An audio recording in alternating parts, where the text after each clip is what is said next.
রাষ্ট্রের সর্বোচ্চ গুরুত্বপূর্ণ যে সকল প্রতিষ্ঠান আছে এবং ব্যক্তি আছে, প্রথমে হচ্ছে ইন্টেরিমের সবচেয়ে গুরুত্বপূর্ণ কে? ডক্টর মোহাম্মদ ইউনূস। তারপর আছে দ্বিতীয় ধাপে আছে, আমরা যদি ধরি সশস্ত্র বাহিনী, মানে আমাদের সেনাবাহিনীর গুরুত্বপূর্ণ ব্যক্তিকে সেনাপ্রধান।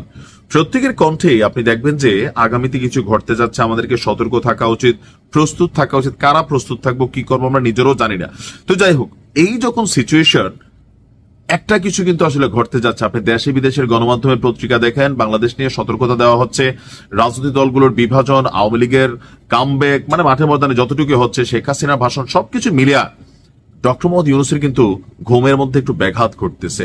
এর মাঝখানে জুলাই আন্দোলনের একজন যোদ্ধার আবার রহস্যজনক মৃত্যু।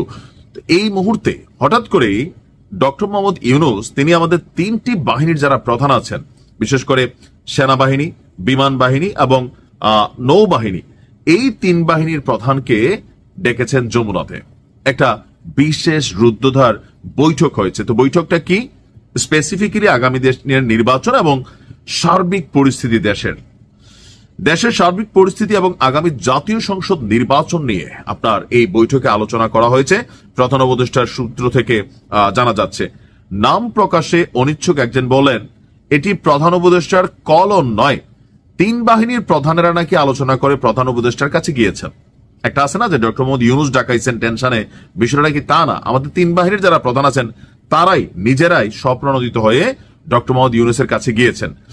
তো সরকারের সূত্র থেকে যেটা বলা হচ্ছে, প্রধান উপদেষ্টার সাথে তিন বাহিনীর প্রধানের বেশ আগে থেকে একটি বৈঠকের শিডিউল ঠিক করা ছিল। আর এটা কেন? আগামী নির্বাচনে সামরিক বাহিনীর সদস্যদের মোতায়েন নিয়ে। এখন আমরা যতদূর জানি যে সামরিক বাহিনীর নির্বাচন নিয়ে মোটামুটি একটা বড় ধরনের পরিকল্পনা আছে, যেন নির্বাচনটা ঐতিহাসিক হয়। কারণ ডক্টর মোহাম্মদ ইউনূস বলছিলেন সারা পৃথিবী তাকায় দেখবে, আমরা এমন একটা নির্বাচন দেখব। এমনকি এখন আবার আমরা প্রধান উপদেষ্টার সেকেন্ড ইন কমান্ড যিনি আছেন ডক্টর আসিফ নজরুল, উনি হতাশা প্রকাশ করছেন নির্বাচন নিয়ে, এনসিপির অবস্থান, পিআর টিআর, তারপর জুলাই সনদ, তারপরে আছে ধরেন কি বলা হয় যে এই সাম্প্রতিক সময় যেটা হচ্ছে গণভোট।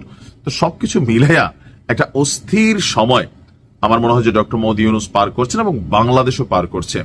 ইকোনমি অনেকটা এই মুহূর্তে স্থবির হয়ে পড়েছে, বৈদেশিক বিনিয়োগ অনেকটা স্থবির হয়ে পড়েছে। তারপরেও প্রবাসীদের সাপোর্টে, প্রবাসীদের প্রচেষ্টায় দেশের রিজার্ভ এখনো ব্যালেন্সে আছে। কিন্তু একটা কি বলা হয় যে এই বিভিন্ন জায়গা থেকে, বিবিসি থেকে, বিভিন্ন জায়গা থেকে একটা বার্তা বারবার আসছে যে আগামী ডিসেম্বরে দেশের 1 থেকে 2 কোটি মানুষ আপনার সংকটে পড়বে। কিসের? অর্থনৈতিক সংকট এবং খাদ্য সংকটে। আপনাদের খেয়াল থাকার কথা, শেখ হাসিনা ক্ষমতায় থাকাকালীন একটা কথা বলছিলেন যে একটা বড় ধরনের দুর্ভিক্ষ হবে এবং সেটা মোকাবেলায় সরকার প্রস্তুতি নিচ্ছে। তো দিন শেষে কি ওই দুর্ভিক্ষ আসলে এখন সামনে আসতে যাচ্ছে? সবকিছু মিলিয়ে বাংলাদেশের প্রস্তুতি কতটুকু এটা আমরা জানি না। তবে তিন বাহিনীর প্রধানের সাথে এই বৈঠককে আমি পজিটিভ দেখছি। কারণ কি, রাষ্ট্রকে সিস্টেমে রাখতে অথবা শৃঙ্খলায় রাখতে যে তিনটা বাহিনী চেইন ইন কমান্ড অথবা চেইন অফ কমান্ডে হাঁটে, সেই তিনটা বাহিনীর মধ্যে পারস্পরিক বোঝাপড়া, এর বাইরে পুলিশের সাথেও বা আমাদের বিজিবি আছেন, তারাও কিন্তু বিভিন্ন সময় ডিপ্লয়েড হন। এছাড়া আনসার আছেন, একটা বড় সংখ্যক সদস্য এবার নির্বাচনে ডিপ্লয়েড হবে।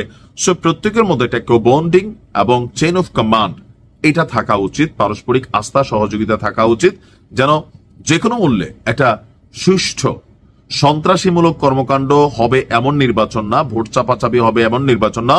জনগণ যেন তাদের মনের ইচ্ছা, যার যারে ভাল লাগে, এই ভোটটা যেন দিতে পারে, ভোট কেন্দ্রে যাইতে পারে, সেই পরিবেশ তৈরি করা একটা বড় চ্যালেঞ্জ।